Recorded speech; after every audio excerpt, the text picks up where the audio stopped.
Hi friends, నమస్తే.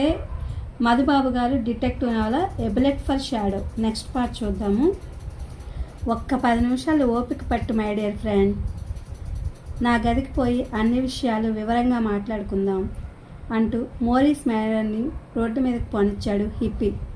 Panama వెలిగించుకుంటూ విసుగ్గా నుదురు చిట్లించాడు షాడో. చేయబోతున్న పని ఏమిటో ఎందుకో తెలియకుండా, దాని గురించిన పూర్తి వివరాలు తెలుసుకోకుండా బజార్ల వెంట తిరగడం వెరీ డేంజరస్. ఆ సంగతి కులకర్ణి గారికి తెలిసి కూడా ఇటువంటి అరేంజ్మెంట్స్ చేయించడంలో ఆయన ఉద్దేశం ఏమిటి? సడన్గా ఎండ్ అయిపోయాయి షాడో ఆలోచనలు.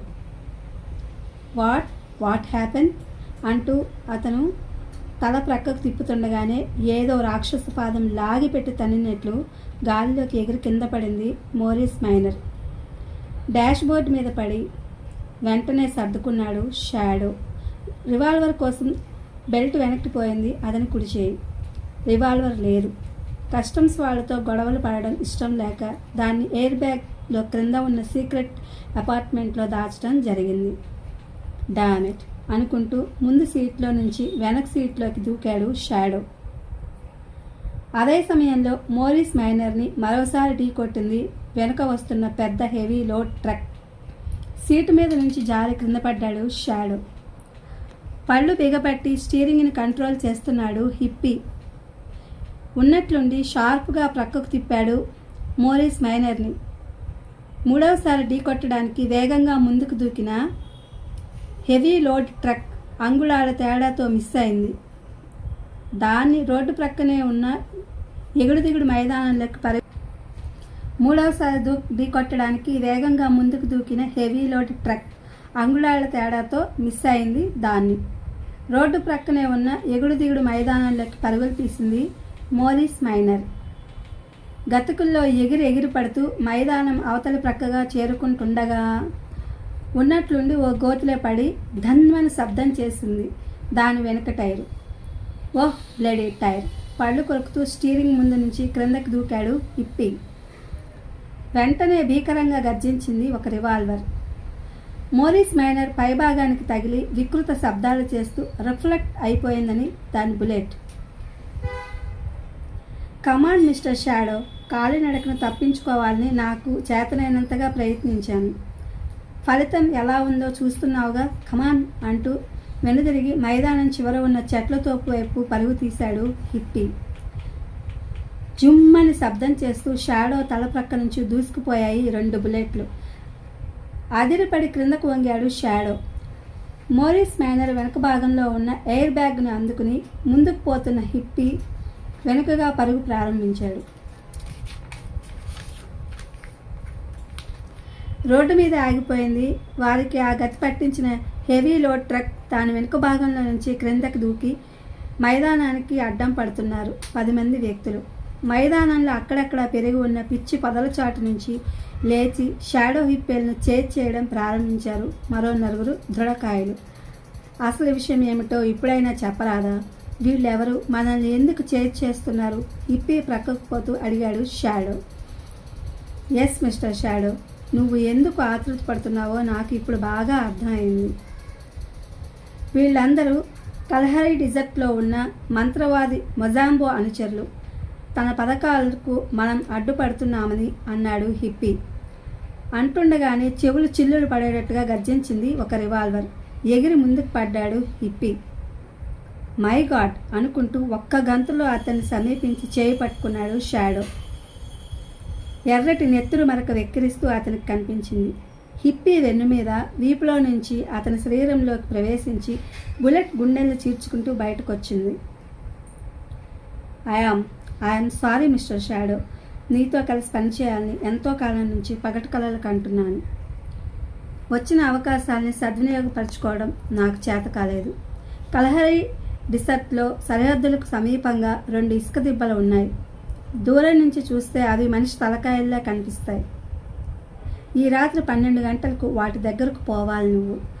కరీబా గుడేగన్కి చెందిన ఒక మనిషి వచ్చి నిన్ను కలుసుకుంటాడు అంటూ ఆగాడు హిప్పీ. ఎందుకు? ఫర్ గాడ్ షేక్, త్వరగా చెప్పు.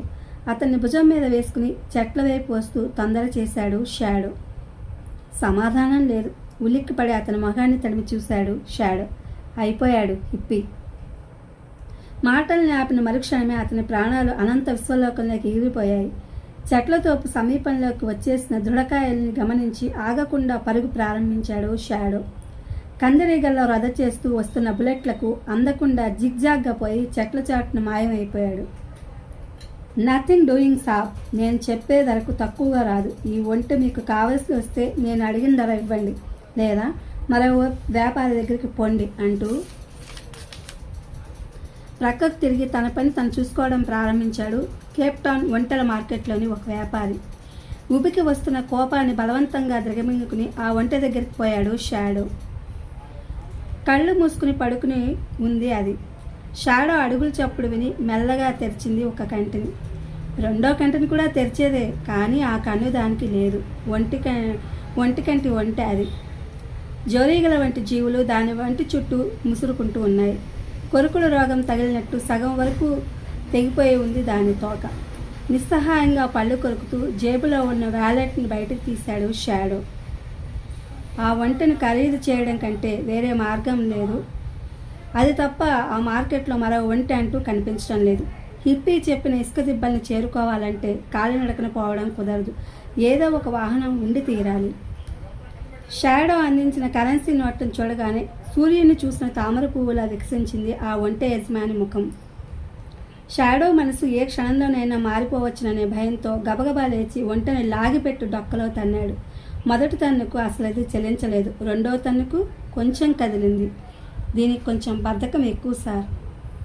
లేచి నిలబడమే కొంచెం కష్టం. లేచిందంటే ఇక దీన్ని ఆపటం ఆ దేవుడికి కూడా సాధ్యపడదు అంటూ తన జేబులో ఉన్న సిగరెట్ని తీసి వెలిగించుకున్నాడు ఆ వ్యాపారి.